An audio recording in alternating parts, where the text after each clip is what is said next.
guys, let's cook a chicken halang. So let's start slicing the ingredients. So let's fast forward it.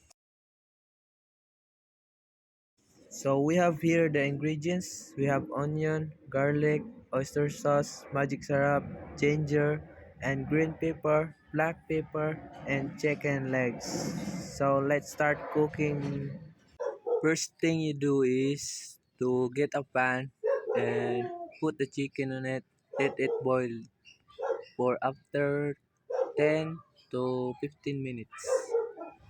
So separate the chicken to its mantika. So next thing we do is let's start cooking.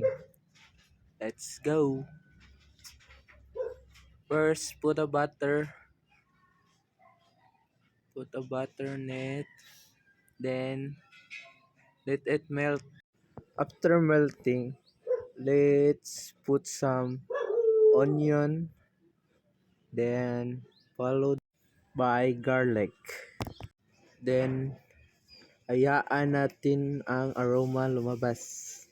Then next, let's put some ginger, then followed by the chicken neck.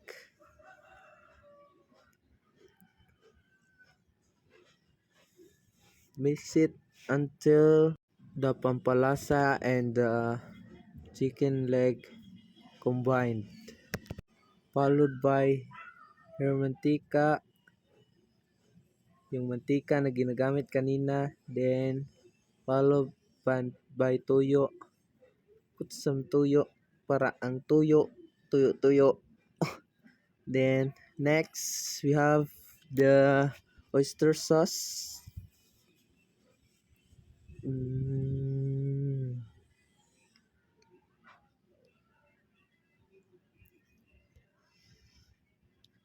next we have the green pepper para lalong sumasarap at lalong lumalasa ang iyong buhay.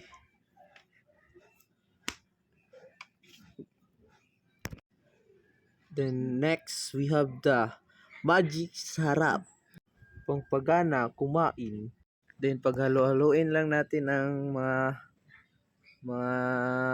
ingredients at saka yung pepper, salt, and magic sarap. Then let's taste it firmly. And here's come the finished product. And done.